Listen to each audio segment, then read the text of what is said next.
Really happy to see so many people here to talk about this important topic. And the purpose of our panel, the first of several today, is going to be focusing on the legislative framework for this, the Indian Arts and Crafts Act of 1990, and what led up to that, and how it's working and how it isn't. And so we have three panelists that I'll briefly introduce so that we have more time to hear from them rather than me. But we have Mark Bahti here, Marcus Monenkerit here, and on Zoom we have Liz Wallace joining us from Santa Fe. All right, so I wanted to start out by asking our panelists what's the best way to define appropriation in a broad sense, and then more narrowly in this context of Indian arts and culture. So you've all got a lot of experience with this. Who'd like to start? Mark? Well, what underlies appropriation is power, and balance of power. If you're of a segment or a demographic that has little power, you don't have the ability to resist and protect what you have. So while there can be appropriation, between artists in Chelsea, New York, copying each other's styles or approaches, they're on the same power basis. But when you have someone from there appropriating individually from a smaller group out here, they don't have the power that individual has. And to me, you have to address or be aware of that power imbalance to understand appropriation. Something I looked up, and I see it quite a bit in just the production of art, is it all goes back to intent. And so the intent of the artists and the buyers and the sellers, the people that are in the marketplace, is very important. The responsibility that lies with the intent is important, as well as the introspection that comes along with that as to why they're doing it, and the integrity of it all, as to knowing more about the art forms that you're interested in, where they came from, how they got to the point that we know them today, what are their stories that have brought them to that point, what are the challenges and successes of those people that have produced those art forms is critical to avoiding appropriation, perhaps, or at least lessening that quite a bit. So I think intent and integrity and introspection are important first steps. Thanks, Marcus. And Liz, you have a lot of experience in this area. I'm going to ask you the same question and then ask you to segue us on, to take us on into an explanation of the Indian Arts and Crafts Act of 1990 and why it matters, and maybe introduce us to a little of the terminology so that we can understand when you tell us about your experience with this. Sure. Would you like to hear my definition of cultural appropriation? Yeah, let's start with that. Okay. Well, my favorite explanation is actually in this book. It's by Bales and Orland. Under pressure of impending irrelevance, they may begin to fill their canvases and monitors with charged particles appropriated from other places and times. It is though art itself confers universality upon its subject, as though in art all objects automatically retain their power. As though you could incorporate the power of the Plains Indian medicine bundle into your work, or convincingly complete the closing movements to Schubert's unfinished symphony. Today, indeed, you can find urban white artists, people who could not reliably tell a coyote from a German shepherd at 100 feet, casually incorporating the figure of Coyote the Trickster into their work. A premise common to all such efforts is that power can be borrowed across space and time. It cannot. There's a difference between meaning that is embodied and meaning that is referenced. As someone once said, no one should wear a Greek fisherman's hat except a Greek fisherman. And to me, that captures cultural appropriation is that it's referenced and borrowed but not embodied. And in the case of all this fraud that's been happening with Navajo jewelry especially, it's extremely predatory. A lot of the people who produce it don't even care about trying to borrow that power or borrow that meaning. They're trying to just make a buck and make themselves rich. And in the early 20th century, with the railroad coming through, especially through Santa Fe, the tourist trade, especially of jewelry, became very, very lucrative. And I have here a catalog from Tammans. This is one of the manufacturers. This catalog is from the 1930s. And some of these bracelets, and this is a non-native company, by the way. A dozen of these bracelets cost $24 back then. And these were sold just hand over fist, and these were made in Denver. And some of the other companies, the Southwest Arts and Crafts Association, I think, or no, it was a company, a private company, and Maisels were fraudulently labeling their mass-produced jewelry as Navajo-made, Indian-made, however, and some of the traders with the United Indian Traders Association had a problem with that. And so a law was created, the first incarnation of the Indian Arts and Crafts Act in 1935. And they prosecuted Maisels and the Southwest Arts Company. And they won, but nothing really happened to those companies. There wasn't much of a punishment. So over the years, this law still kept getting broken because there just wasn't much of an incentive not to break it. And then in 1990, it got revised. And then in 2015, the Al-Zuni bust happened, and that was Fish and Wildlife. They did this huge investigation, and it was several years that they worked on this.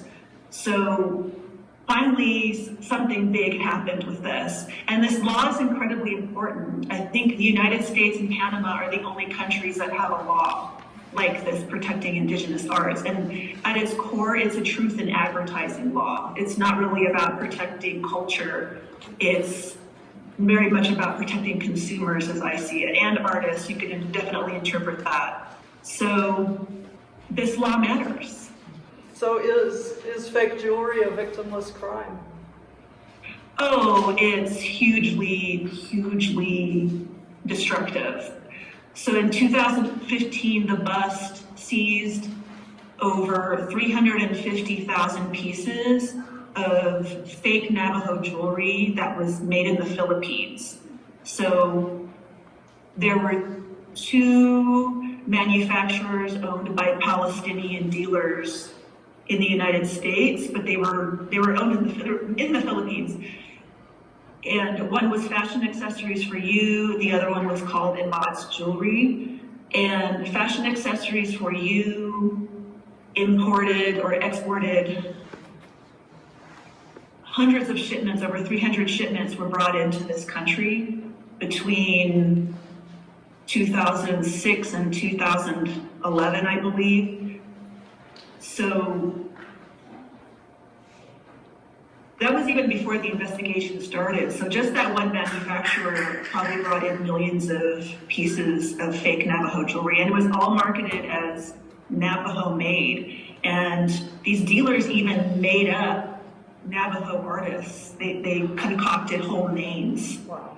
And the estimate value is $35 million, and that's probably on the low side, to be honest. So that would have been $35,000 for 1,000 Navajo jewelers. And anyone who's familiar with the conditions on the Navajo Nation could tell you how far that would have gotten some people. And that's just what was found. That's just what was busted.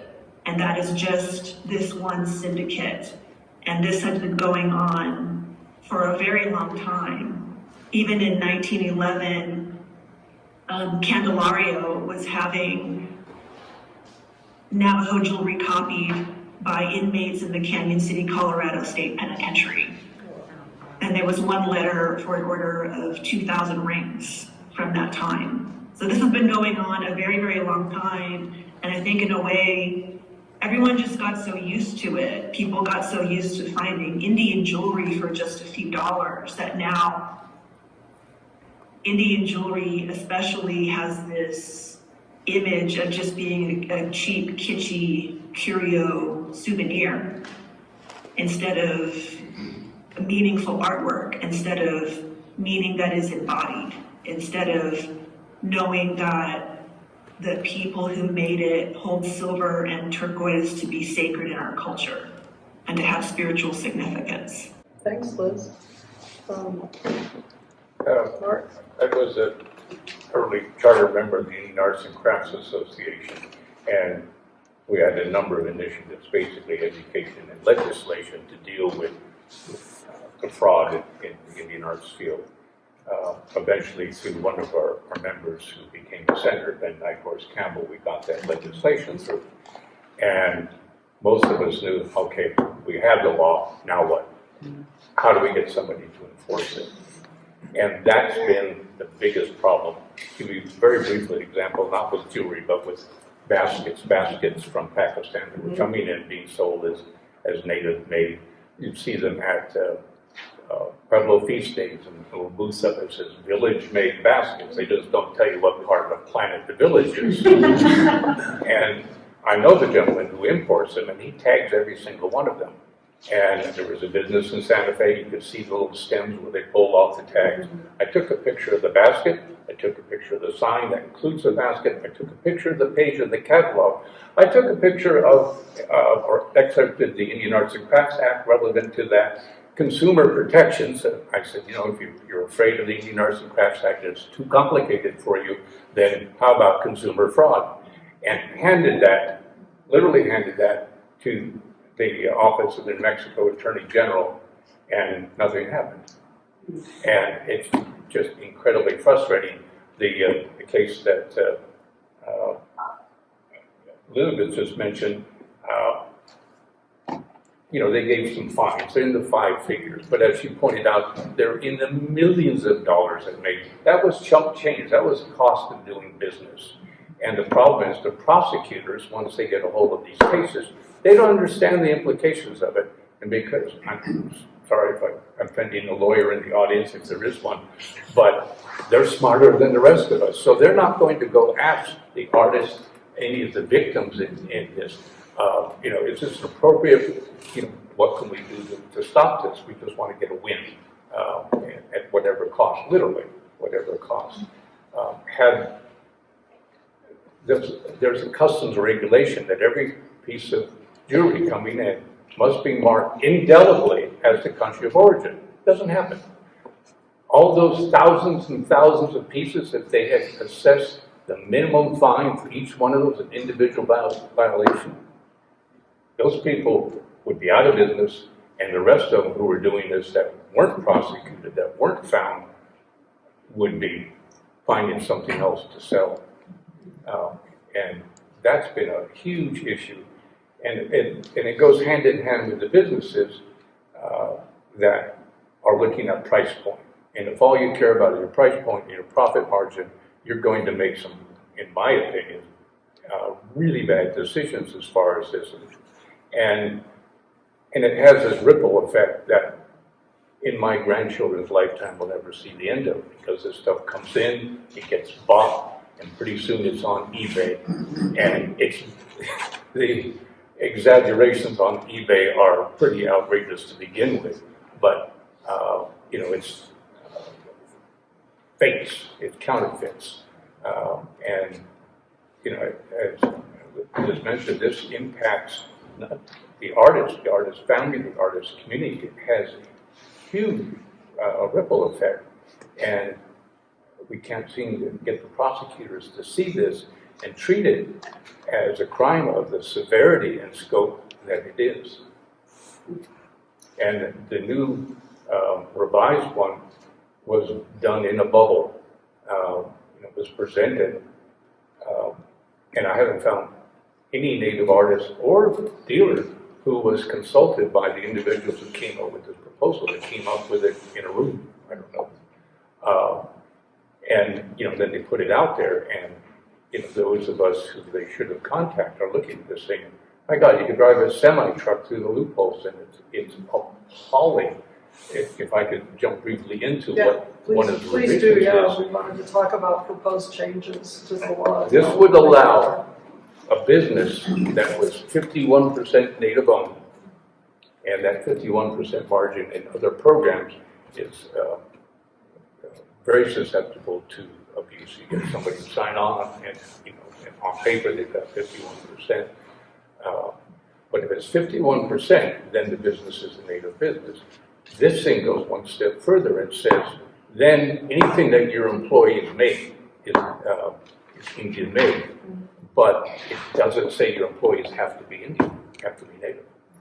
So you can go out to Des Moines, Iowa, and hire 50 retired farmers to make the jewelry. As long as the business is 51% native owned in terms of stock or whatever, you can, under this proposal, you'd be able to sell it as Indian made or Indian made product. And it's just jaw-droppingly appalling, because if they look back, again, this is what Liz referred to in the 30s, those were companies that were manufacturing this stuff and producing. They had a few native artists in Albuquerque with Mazels who were running machines, but they were going to codify and legalize this problem that's been plaguing the business for a century. This has been going on for a century. So what could we do to make it better? So it looks like the proposals that are currently on the table have to do with weakening the act. Yeah, basically, just to get rid of the proposal. Yeah, okay. Basically, might use some refinement, but it's a good idea that's been amended to the point of absurdity. No, you're fine. You're fine. I'm currently a commissioner for the Indian Arts and Crafts Board, so we're dealing with this today. I got dozens of emails in my inbox. But I wanted to back up just a second, just to as Liz was explaining the history just a little bit. From 1935, it wasn't codified, so it was quite vague, and hardly anybody was prosecuted, if anybody was. And then 1990, as Mark mentioned, Ben Nighthorse Campbell and Senator Kyle actually got together and drafted the new law, codified the law in 1990, so people had more of a chance of being prosecuted. And as Mark mentioned, the prosecutions have come up quite weak. Probation and fines that don't amount to near the damage. I mean, it's irreparable, some of it. You can't take it back. In 2000, the law was updated again to meet some of the contemporary art forms. And so we're at the point today.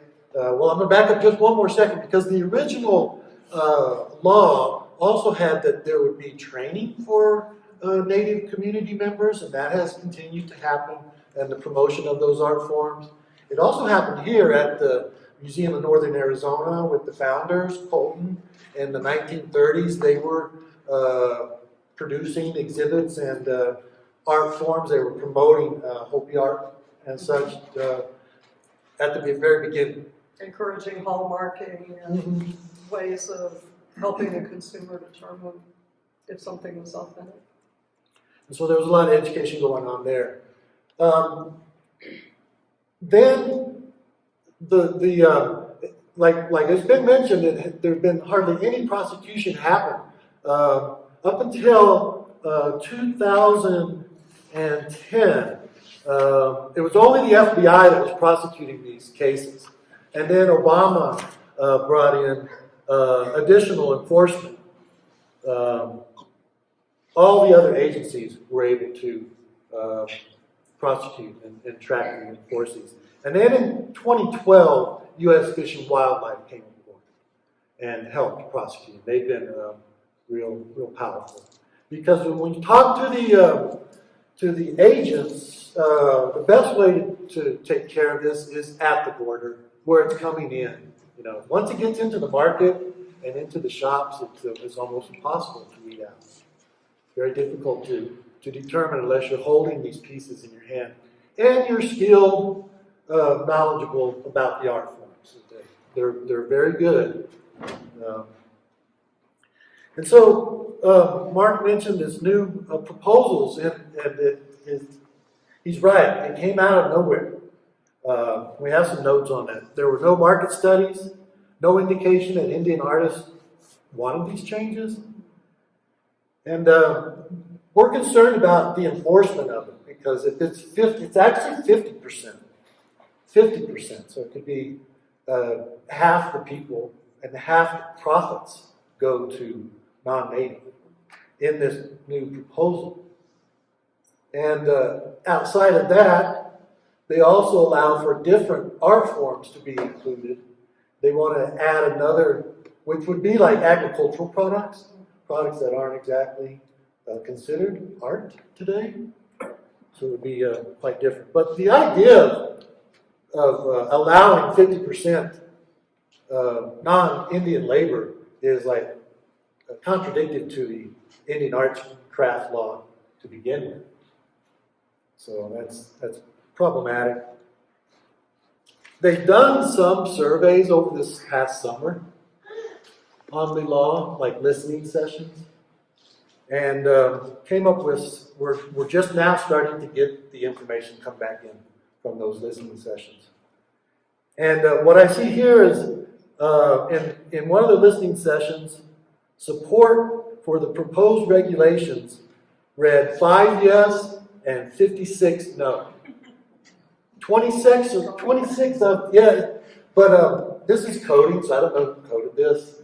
26 were a question mark. 17 appeared to believe they were partially acceptable. 2 blank and 1 expressed concern. For support of non-Indian labor, 3 yes, 58 no. 34 question mark, 1 okay if additional law enforcement tools are provided, and 11 left it blank. So it is strong against. And the people that we talk with just ask, where did this come from? That's the question. We don't quite know. And so we're just asking those questions right now. That's happening right now. It'll be happening this week. Liz, would you like to jump in with this one? Sure. Thank you, Marcus, for the clarification on the timeline. I have a hard time keeping all those dates straight in my head. And from what I understood about the proposed changes, the 50% thing was just for inclusion in the Indian Arts and Crafts Board directory. Like a business, if it was 50% or more Native owned, could be called Native owned. And I did have a huge problem with that. But what really, really concerned me was the proposal that things that were native designed and mass produced elsewhere could be called native made. I have a huge, huge issue with that, because if that went into law, then a Navajo jeweler could could send their designs to the same exact Philippines manufacturers that got busted in 2015, have their jewelry made, it could be brought back here, sold at events, these big shows like Indian Market at the Herd Show, maybe, as Native American made. So that's how I understood the proposed changes, and there were some other ones, and again, it was so much for me. The listening session was happening the Friday before Indian Market, and so I tried to make it in time, but I missed it. So yeah, there were so many proposed changes, and I sent in several emails that you get to read, Marcus. So I tried to make them as civil as I could. I think if those particular changes were enacted, that would make this law weaker than even laws around labeling something made in America. That doesn't make sense if this is supposed to be a truth in marketing law. And you know what? I think native designed items absolutely have a place. If that's a way for Native artists to make money, ideally, of course, they would hire other Native people to make our things, and it would be all purely Native made. But that's not how things work quite often. But I don't think that those mass-produced items should be at these fine art shows. Like, they shouldn't be able to be labeled as Native made. So let's go to that question of Native art markets and what can the role of markets be in educating the public and helping artists connect with consumers, buyers. I'm already not liking those terms. What is the role of the herd show or Indian market or our market here at MMA? Well, if I could just add one more thing to what you just mentioned, a half a dozen or more years ago, and I could say his name because of the articles for it, Calvin Begay was upset because someone was manufacturing his jewelry. Well, the Attorney General in New Mexico decided they were going to go after this thing. What he did not do was do his due diligence and find out this was actually should have been a civil matter, not a criminal matter, because when they jumped in and were going to defend this guy against these people who were manufacturing his jewelry, and they won the case. And next morning in the paper, just before an event up at Silver Sun, talking about this issue again, and I've been talking about meetings like this for 51 years, and the glaciers are melting faster. In the article, it said, he was very relieved. He said, because they were manufacturing my business, and I gave permission to another business to be manufactured them. So it was clear that we're talking manufactured jewelry here, and a company, not an individual. And I happened to be sitting next to the attorney who handled the case. I said, did you read this morning's paper? And showed him that line. And he literally went pale because he hadn't bothered to find out what exactly was going on. But to get to the Indian art shows, we've got to distinguish. There's a couple of different types out there. They're the ones that are run by the herd, and by the Cherokee, the Salagi show, the Zima, Northern Arizona, Santa Fe Indian Market, and they've got some very specific requirements. You've got to prove enrollment. You get, in most cases, you have to be juried in because limited space, greater demand for it than there is space. But then there are the other shows, which are run privately, and basically, as long as your check clears for the booth, you're in. So there's no monitoring there at all, and we need to make that distinction there. So how would our participants, how can they find out which kind of show they're Well, you can find out who the sponsor is, and if it's John Smith from, I won't name a city because I don't want to disparage any city that y'all might be from,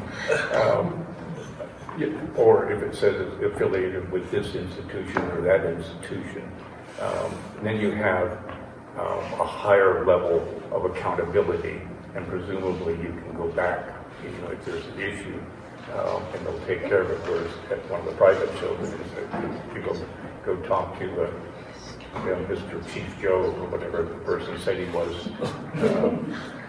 But if you check and to see who's sponsoring the show, is it a reliable institution? Is it somebody who's going to be there tomorrow or next year? And if you want, do the deep dive to say, how do your artists get in? What do they have to do to get in? Find out, because some shows, frankly, some of the tribal shows are more lax than others. And the powwow shows, treat them as a private show because, again, they're not set up to jury in people. So you really need to look for a show that's affiliated with a reputable institution. Yeah, Anything to add? yeah. In 2017, Senator Udall did a study where it showed that estimated 50 to 80% of the Native American artwork out there, mostly jewelry, is fake. 50 to 80%. And so it shows like Isle and the Herd and Santa Fe and the Autry that will help because they are juried in. I'm the chair of the exhibitor committee for the Herd show, so I speak with the artist directly, and we ask for photos, and they get juried in through these photos and descriptions of their work, and the work has to be properly identified in each move. Like if you have a collaborator, who's that collaborator? What are the stones? Is it stabilized turquoise? Because it's estimated that only 10% of the turquoise that we see out there is real. It's very difficult to get gem quality turquoise to cut and manipulate. Usually the turquoise that's available is more soft, so they do have the stabilized. It helps with the lapidary work. Liz, as an artist, does this align with your experience? Does this work for you as an artist? Well, one of the other destructive aspects about all the fakes is they use genuine material. So a lot of American turquoise gets shipped over to the Philippines. It's a lot of the gem grade turquoise is now in private collections in Japan and China. A lot of gem grade turquoise and coral is owned by the same people who manufactured all the fakes in the Philippines. So they're cutting off your supply. Yeah. So that makes, all of that makes it harder for the artists to get, like our Spiny Oyster, and the turquoise is the main thing now that we're struggling to get. And I wouldn't call stabilized turquoise real turquoise because it is actual turquoise, but it has to be treated because only 3% is hard enough when it comes out of the ground for it to be stable enough to be used in jewelry. So most of it does have to be stabilized somehow. And that's what most artists have access to. Very few artists are even able to get the natural turquoise anymore. And many are resorting to using block. Block is reconstituted. It's like the Spam of turquoise, this turquoise powder that's mixed with epoxy resin and dyes, and then it comes in like a little loaf like that, a block. So, yeah, this fraud is so destructive on so many levels that even I probably haven't found out about.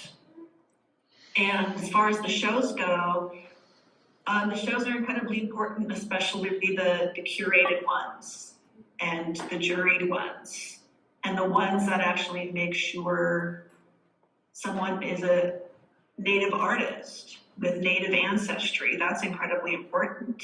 What we're seeing with the film industry especially is so many actors and producers, who've been calling themselves Native American and have built whole careers. Well, when people do their ancestry and their family trees, it's completely immigrant. And no one from those Native communities claims that. In fact, they do this thing I call musical tribes, where someone claims to be Zuni, which was Michael Horse, he claimed to be Zuni. And then the Zunis were like, who the heck are you? And so he just switched tribes. And that's why I'm so grateful for the Indian Arts and Crafts Act, because even though it's not as enforced as we would all like it, it has prevented a lot of fraud. Not all the fraud, of course, but it has prevented a lot of fraud, especially at these shows. And what I love about these shows, like the Herd and Indian Market, is that we get to meet people in person, and the people get to put a face to the jewelry, to the artwork that they see pictures of. And that is so incredibly valuable in building relationships. And I think good ethical galleries and shops absolutely have a place, but A, there's not a whole lot of those. Mark has one, of course, Mark Bahti. And B, the average person walking around in the street, how do they know if they don't know anything? If they're just taking a vacation in Santa Fe, it's on a stop on the road trip, and they see a shop that's full of blingy jewelry, and it's like 50% off, which still happens in Santa Fe, and then they see another shop that isn't as flashy, and things cost twice as much. Which one is the average tourist gonna go into and buy from? So I think we need to elevate the image of Native arts and crafts and explain why it's so valuable and why it has meaning and why it's so important to support Native communities and why it's so special. We are the only people in the entire world that can make Native American jewelry, and Native style jewelry is popular all over the globe. I've seen it in Istanbul when I was there, Australia. It is popular everywhere. Thailand. I went to Thailand. I saw Native American style stuff, and I saw it's wild how popular the reference to Native Americanness is, but how little authenticity there is out there. And so I think we just all have this huge task ahead of us to talk about why it's valuable, or why authenticity matters, and why it's valuable for the consumer, why it's a good investment for the consumer. And I think the Native art shows and the ethical galleries do go a long way. One of the things that I thought would immediately change the face of the marketplace for Indian arts and crafts was the internet. And it's been slow, sort of shockingly, in doing that. But now as internet has come to some of the more remote areas and reservations, artists are able, using either Facebook or Instagram, to meet their customers directly. And one of the reasons that makes for a somewhat greater level of security is if you're out there on Facebook as an artist and you're trying to pull a fast one, your fellow artists are going to out you like, by the next morning. So it's a good place, where you can meet an artist and develop a relationship, learn about their work, and buy with a high level of security. Jump in about, Yeah, but there's the Herd has a shop and we have a shop. Yeah. there. And one of the things, like as a buyer, and Liz mentioned, a tourist, they're on the road, they're going to get an impulse buy, at a side vendor or somewhere, maybe even at a flea market, and they'll appreciate that for whatever it's worth. But authentic Native jewelry costs a lot of money. I remember doing a show back in the early 2000s, and we were talking about turquoise, and we wanted to define it. We were talking to different people, and we brought this gentleman down from Nevada. His name was Tony Cotner, and he had this gem quality turquoise. It was green, it was beautiful, it was hard, you could tell it was very solid. It was $30 a carat, and it was 10 carats, just for that piece. So that's $300 right there, right out of the artist's pocket, And so that's why if you're looking at a nice turquoise bracelet or something, it's going to be $1,000 or more, just depending on the artist and how big it is and so on and so forth. But people are always kind of questioning the value of Native art, and I do a lot of workshops with Native people and non-natives. And when we start working on the art, we mostly do like weaving and baskets and stuff. We don't do jewelry. They start to understand why it costs so much, because their hands start hurting after about the first couple of hours. And it's hard on your eyes, it's hard on your back, all of it, and the knowledge. And I think we're getting to the point of like how damaging this is, and we're going to get to that. It's like the cultural heritage behind it all, is when you're kind of the idea around desublimation of an art form. That's what's happening here. You're taking it. Go ahead and define Desublimation, right? So it's taking an art form or something that is more of a sacred level of being and just making it like available to the masses. So it just becomes consumer goods, So you have we might say dumbing it down in the education. Yeah. Just kind of pedestrianizing, Thanks. to allow people just, that approach to it. But it really holds significance in these communities, in Native communities. It's time-tested principles standing behind all of that. And when you ignore that, you're creating a difficult circumstance. Native people have a tough enough time, but when you're challenging like the identity behind that, the identity gets challenged. And so there's a whole generation of people that are questioning, the value of their own heritage. Things like that happen because we're not paying attention to it. But I start on just the idea of price. I think that's an important, That's the first tip for guidance. Our audience who wants the guidance. Yeah. But I mean, we've talked about it already. Speaking directly to the artist is the way to go. But powwow show, you may think that's the artist behind the table, and it's not. Like we said, up to 80% of it could be fake out there. We just don't know. So even Native people are part of this fakes and fraud. So yeah, to what you said, because 10 carats, anybody outside of the business is going to 10 carats like a diamond, whatever. Think of a dime, and depending on the thickness of the stone, you're going to be looking at 10 to 15 carats for a dime-sized stone. So $25, $30 a carat. It gets really expensive.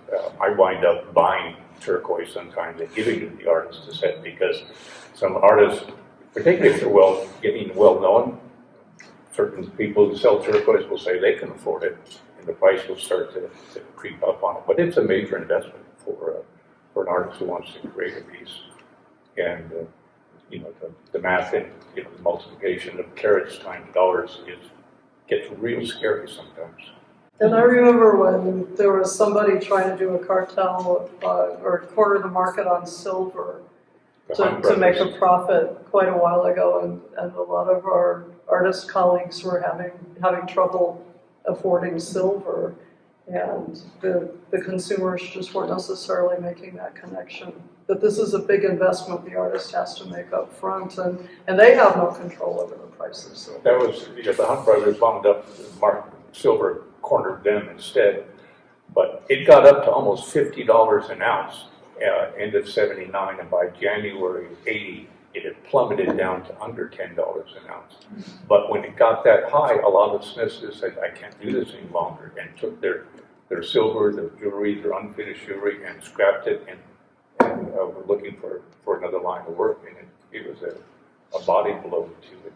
And now silver's back into the 20s, and if you price it, it can vary as much as $1.50 a day, which, it went up $1.25, but you're buying sheets of silver, and again, all of a sudden, those number of ounces begin to multiply. It begins to make a big difference.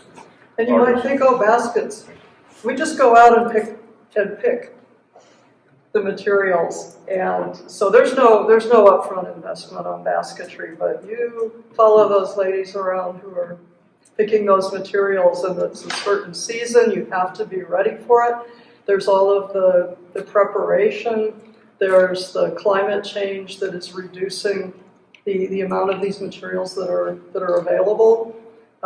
There's restrictions on going on some public lands and certainly on private ranches in our region.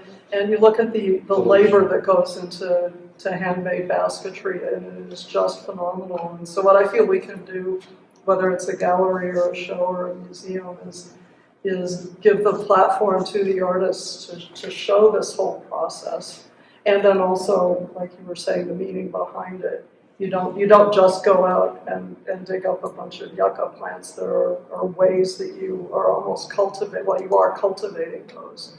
And there's ways to pick that encourage the plants, and there's a symbiotic relationship with sumac in particular. You trim it a certain way and it's going to be very happy and grow basket material for our Havasupai weavers, for example. So there's so much that goes into this that I think people want to know. And that's a job of a shop, whether it's associated with a museum, an institution, or a standalone, is the people in there have to understand and have a deep understanding of what goes into the work and its importance, because the artist isn't there to convey that information. So it's incumbent upon the person behind the counter to be able to convey that information, and that's another litmus test for people when you're buying something. Can they tell you anything about it? Oh, it's turquoise and it's Erie and the Navajo made it. Okay, that's a start, but what more do you have? So, question. Always ask questions and get it in writing on the sales slip. If they said anything that made you want to buy it, make sure it's on the sales slip, because if it turns out it's not, you've got recourse. If it's not on the sales slip, you're out of luck. Liz, what tips do you have for our audience about how to buy art ethically? Well, I think first and foremost, I would like people to identify why, what their purpose is. Is it an investment? Is it just a fashion statement? Is it them wanting to participate in this whole process of art making somehow? That's the most important thing. Then think about their budget, how much they can realistically and comfortably invest, and to think of it as an investment, and of course buy something they'll enjoy, that really they fall in love with when they first see it. They just feel that connection, and to educate themselves before spending any money. Really, really do your homework. A friend of mine made a great comparison. She said, if the French art market suddenly got flooded with fake impressionist paintings made in China, the French government would really step in, because that's such an important part of French culture. But we're having a hard time with that. Our artwork isn't valued as this national treasure. And I think that right there is the fundamental problem, is we as Native people, we're not valued. And that's one of the reasons why I call what's been happening as economic colonialism. Because to me, it's just an extension of, first it was stealing the land, it was stealing our culture, it was stealing our resources, and now it's exploiting our artwork and exploiting our identities, just stealing our identities in some cases. And I think until that changes, until we are seen as valuable and as real people who are still in existence, we're always going to keep hitting these problems. Nothing we do is going to make much of a difference until we are seen, until we are acknowledged as actual people who have knowledge of the resources in the land, you know, like with the basketry on Washoe and Nishnan. So just knowing how the land works, how the plants work, how you have to trim them. Some basketry materials, you have to have a controlled burn to get things to germinate, like redbud. And with the jewelry, the Paiutes hold turquoise sacred, the Pueblos, the Diné, and I don't know how many other tribes hold turquoise sacred, but now the market is cornered. It is so hard for a new jeweler to get a hold of natural turquoise. I would probably not be making jewelry if I was just starting out. I got in at a pretty good time. I feel like I got in right under the wire to where I could get a hold of those materials. But shell is sacred. Spiny oyster was traded in well before European invasion. Red abalone was traded in from the Pacific coast on foot in. That's a sacred material. And I've heard oral history from a Diné elder that Navajo had knowledge of the different colors of metal.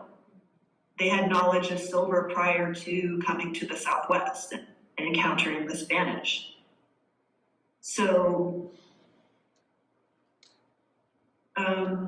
yeah, the materials matter.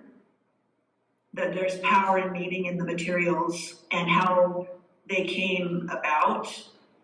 And that's a really strong note to end on, what's happening, economic colonialism and also a spiritual colonialism is happening here. So I'd like to ask each panelist if they have one final thought that they'd like to contribute before we go to audience Q&A. Well, as I mentioned earlier, I've been watching this as a foreigner for 51 years. My dad was in this beforehand. And frankly, I think it's going to be an ongoing struggle, period. But the more information we can get out there, the more events like this we can have, the better we can hold it back and minimize the impact. But minimizing the impact requires people recognizing just how serious it is for the cultures of the people, for their economy, for their daily lives. So I would say let's keep it up. Keep up the struggle. Marcus? I'd like to just close on that. From the creation of the Indian Arts and Crafts Act in the 30s and through the 40s and 50s, termination of tribes, which really put the art form in a kind of just a holding pattern that wasn't really happening because of the policies of the federal government, and through the 60s and the civil rights movements. Indian art became popular afterwards, after the civil rights and the legislation on environmental legislation was introduced during the 60s. And so through the 70s, the art form came up. More people were interested in it. So just asking ourselves, why are we interested in this? And Liz touched on that. That was the first thing she said. Just like, why are you interested in this? I mentioned it. It's the intent, you know? And it's the idea. I mentioned the desublimation, but the sublimation behind it, how it heals us and takes us into a place of productivity when we hit the wall with the challenges and the problems. We go to these places that help us. And when it's reduced to just a consumer good that's almost just plastic and made with no care, no ritual, no concern whatsoever, it's damaging. And so I think it's just important for us to know why we do that. Why do we respect this? Why do we have a responsibility? What are our relationships to that? And how can we reciprocate? And we'll give Liz the last word. Yeah, that's a really good point, Marcus. It's important for people to realize that arts and crafts is how around at least 30% of Native people, at least in the Southwest, are able to live. Some artists support their whole extended families. They don't even get to keep all their wealth for themselves or their nuclear family. They're supporting their brothers, sisters, grandparents. And it's a way for people to occupy what little land we have left, because so many Native people have to leave reservations and go work in cities to make money. But arts and crafts is a way for people to stay in their community, to work their land, to keep that connection to their community. And in the case of the Navajo Nation, one of the frustrating things for me is the fewer people who can make a living, the more people will want fossil fuel extraction, the more people will want to open up the land for coal mining because they're so desperate for income. So this has environmental impacts as well. And especially when you start talking about pottery and basketry, those are very, very place-based, ecologically based mediums. And so just for the health of the land, it's so important for artists who have that relationship, that intimacy, that conversation, that dialogue, and that the millennia old history with that land. That is so critical for all of us, for non-natives everywhere in the world, I think, because so many people got separated from the land and from how important art making is. The human race has lived for how many hundreds of thousands of years without technology, without railroads, without airplanes, but not without art. Art has always been with us. We've always, always, always needed art. We are not people without art. So that's one thing I would like everyone to understand, is when you support an artist from a community and you are giving them a way to keep up that relationship with the land, with their inspiration. For me, it's my garden. I just growing things inspires my work so much. That's so critical, and we've lost that just as a species. So art matters, and meaningful art, authentic art, really, really matters for everybody.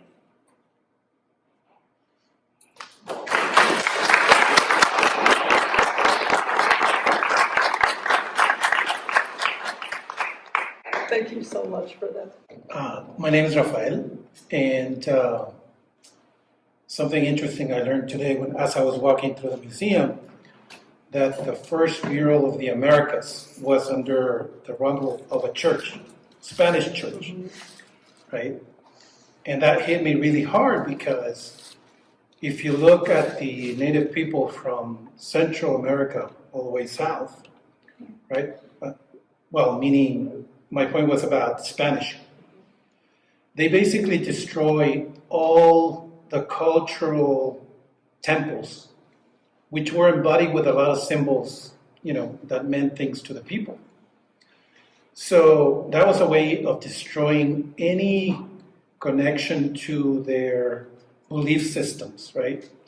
Whatever they believed. And so that's my culture, and I'm missing them, right? So when you're talking about the embodiment of the connection to the symbols that are created through the materials, right? And that you embody in stone or paper or whatever, right? We lost a lot of knowledge, right? We can know the history of China going centuries back, India, Europe, right?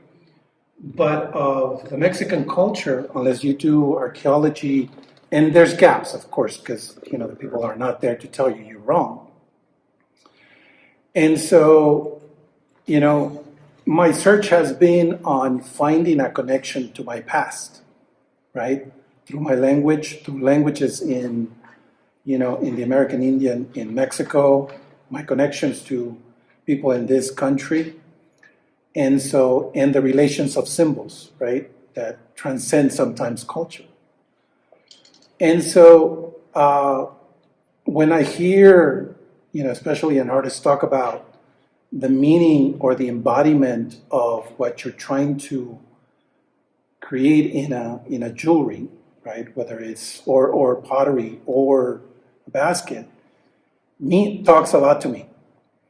And so, when I go and look for something meaningful for me, there is that question. Am I buying something that was mass produced in China?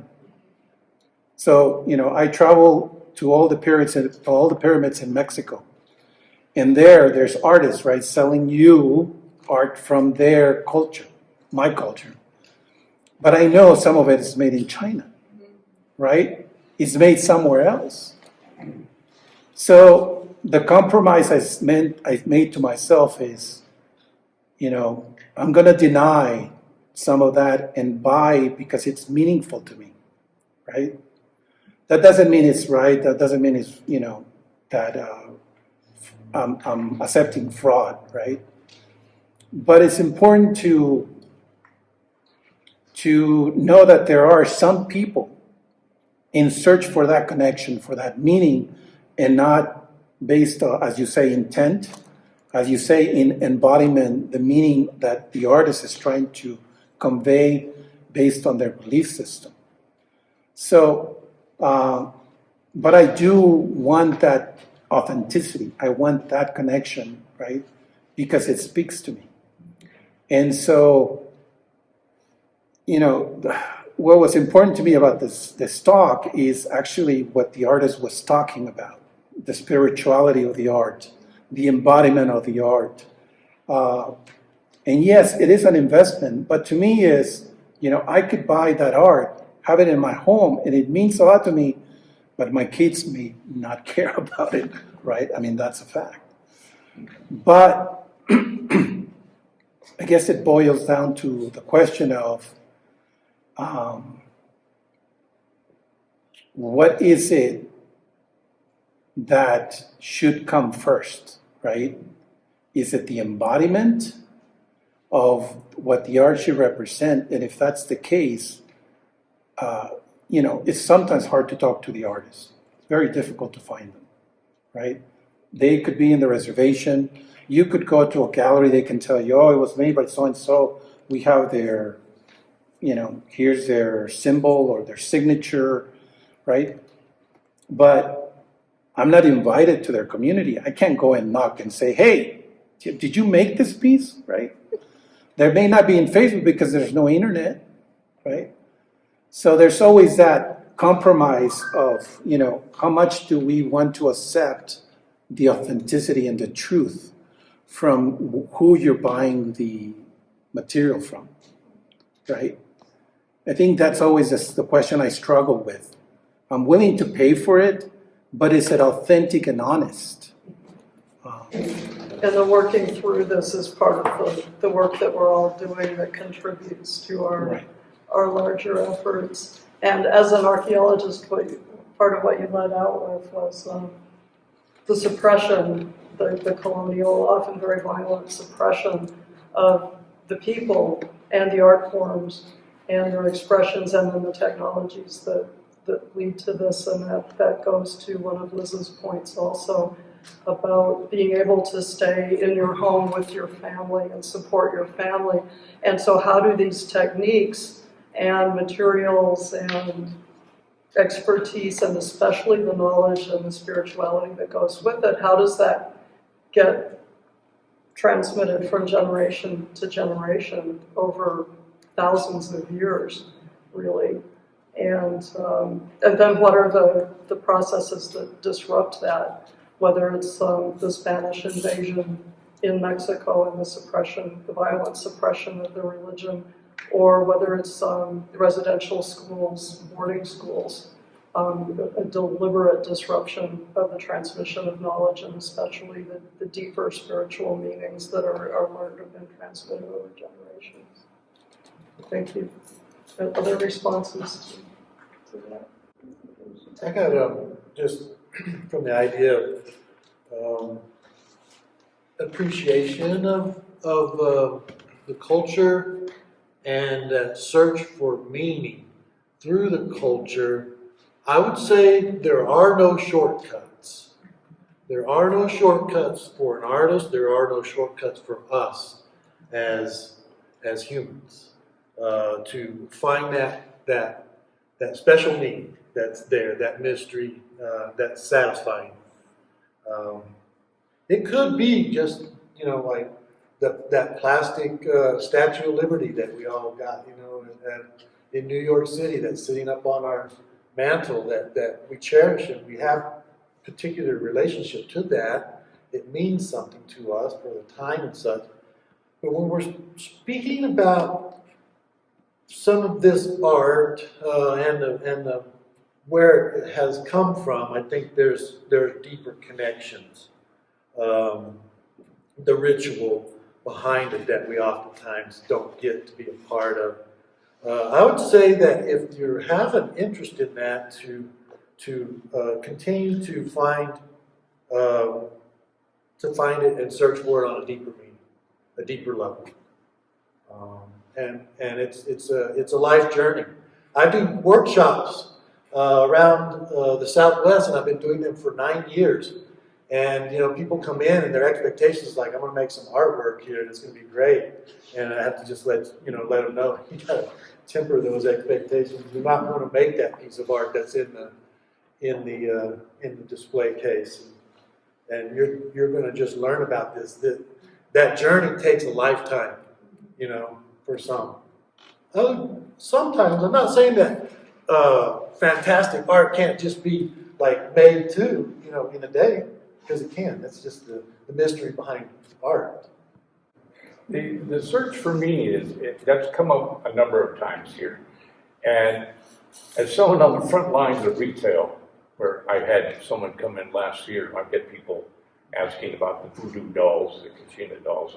I get people letting me know that their great-grandmother was an Indian princess. And the curious thing is, there are no Indian kings, queens, or princes.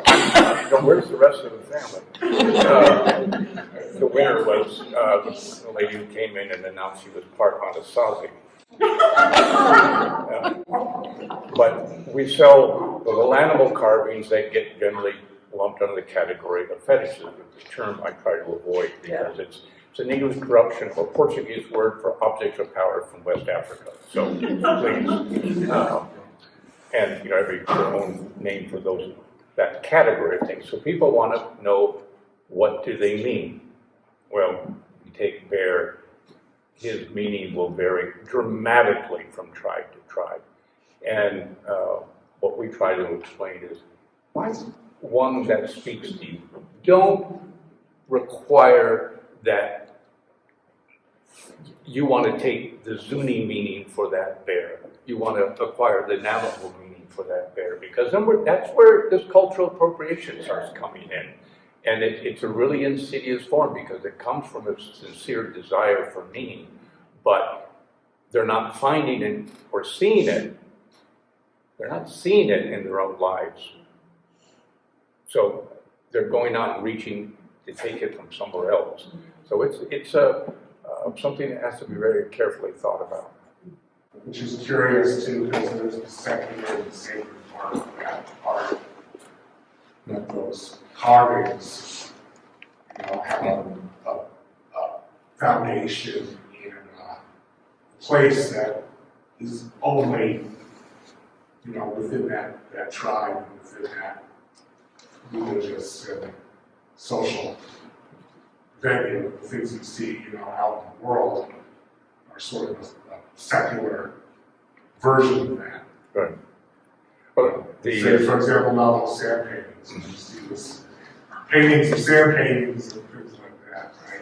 That's a very different thing than the one that's in the holdout floor. Right, you've got to be able to explain them. They've got to want to listen to the explanation too, because they want a short one. And that's when a lot of misinformation occurs. The meaning draws from the context. Right. There's in the Ika or sand painting images that are used by the Hautantli, the singers, the healers, there is a particular figure called the Monenkerit, and he has on his back a pack that contains seeds. Very long backstory to that. Well, when the permanent sand painting art came out, that's too much information, you know, if you're running a Route 66 shop. So they got called camel gods. And, you know, Navajo artists began, the ones who were cranking them out, would write camel gods on it because that's what the trader ordered on it. So you get these, you know, levels of misinformation because of that. The shop in Santa Fe where we sell a lot of those carvings, the manager there, Ollie Kuntzes, is from Zuni, and so people will say, I want a fetish, and she'll explain to them that at Zuni, they only become that when it's gone to a certain ritual and presented to somebody, and the priest tells you what's necessary to activate it. So they don't want to hear that. You know, that it's actually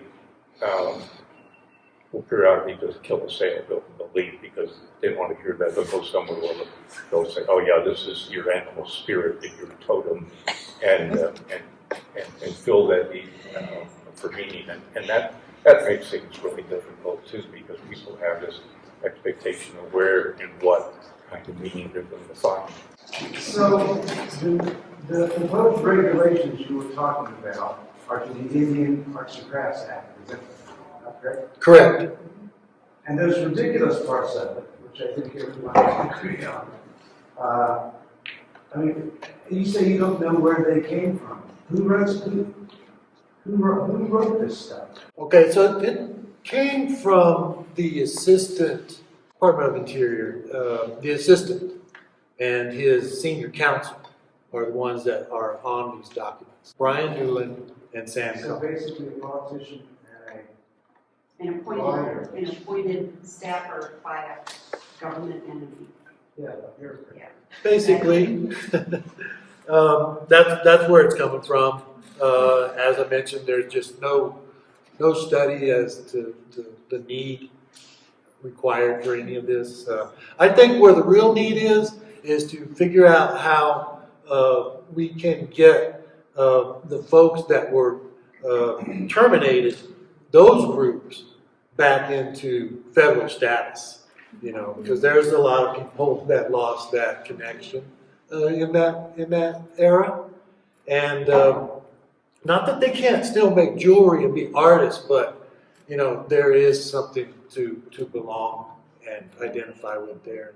And I think that's where we really need to focus our energy, not in this creating like competing certification trademarks and along the lines of agriculture, like beef or bison or beers, you know.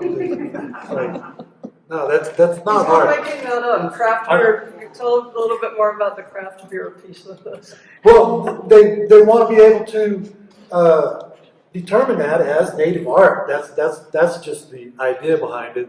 I had some kind of more verbiage, but it included a whole array of consumer products that are basically food products that they wanted.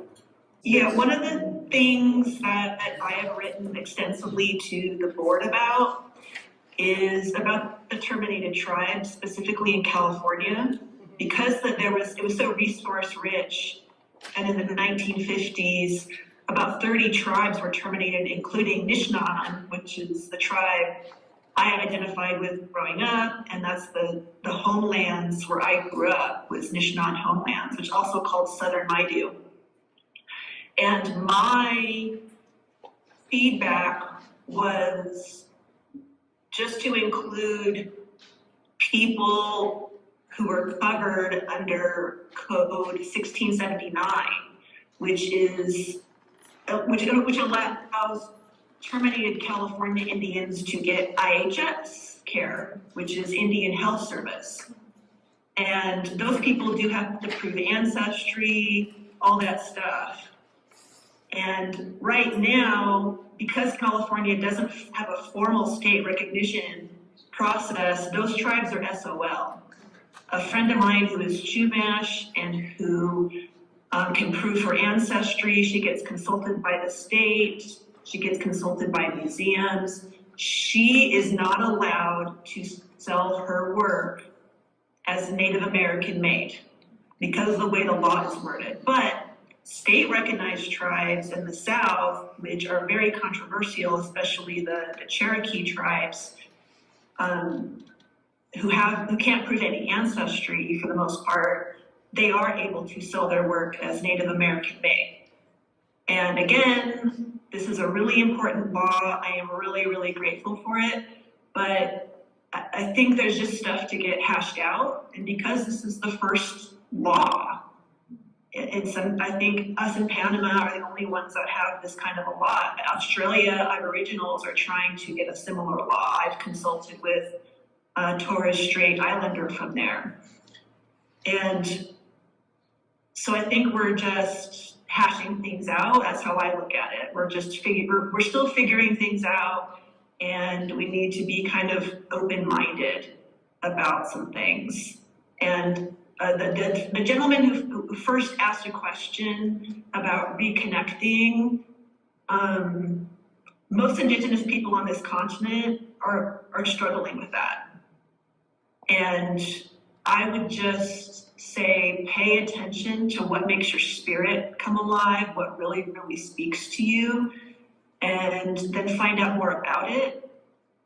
Because when you spend your hard-earned money on that is an investment, and that's something you're bringing into your home. And that's something that you bought for yourself. And if your kids appreciate it, great. If not, that's for you anyway. You know, pay attention to what makes your spirit come alive. And just that act of supporting an Indigenous artist, even if it's not part of your community, that's an act of defiance and re-indigenization right there. I had a question about what is the difference between cultural appropriation and just stealing? Is there a difference? And It's a flood word. Is cultural appropriation more protecting use? Is it explicit enough in describing the decimation of what's going on there? It's describing the type of stealing, because at that point you're not stealing from an individual, you're stealing from a people, stealing from another culture, and would be the distinction. Yeah, it's meaning that is referenced instead of embodied. So one of the funny things that happens, especially Australia, is a lot of what Australians who are occupying stolen Aboriginal land, for whatever reason, they're getting great big sleeve tattoos of white girls wearing a Plains Indian headdress. Like, that's a really popular tattoo there for some reason. And even with the internet and all the hubbub over why that's so messed up, just on so many levels, they didn't bother to do any research. And I know they have internet in Australia. I think it's a lot of self-awareness, you know, when you're just an average person and you see something that strikes a chord in you and you're like, oh wow, I like that, that's really cool. It's important to ask yourself, why? Why does that strike a chord in you? And we're all going to make mistakes. We're all human. I've made mistakes that way. That's just going to happen. But it's important to, especially when it's a different culture from you and there's that history of colonialism and exploitation and misrepresentation, it's important to do some research on that before investing your money, or at least much money, and find out if that is okay for you to have. So we could And go back to look up that person who made it on your phone, just take a few minutes, look them up, and check them out, and pay attention to your gut. And yeah, you might buy something screwy the first few times. Who doesn't? But try to stay true to supporting that community and supporting the artists of that community and helping them have that continuity, because we got so disconnected just at several stages over the last 500 years. We got so disconnected. I would say Indigenous people are living in a post-apocalyptic world in many ways. So how are you fitting into that as a consumer? So it's more than just buying something cute, but that's part of the beauty of it, is learning about different people and learning about whose land you're occupying. I think that's really fascinating. That's one of the reasons I love traveling, going to all these other different countries and learning their history and buying something that's made. I just long over in Fiji one time. I went into a shop and the salesman tried to steer me toward shot glasses. Oh, we have calendars, we have this. And I'm like, no, I want something made by an actual Fijian person. And so I got this really cute carved bowl that I use for my jewelry making. So it's a learning process, and it always will be. Just do the best you can. Give permission to explore and learn. I just want to give a big thank you to our panelists, thanks to Kelley,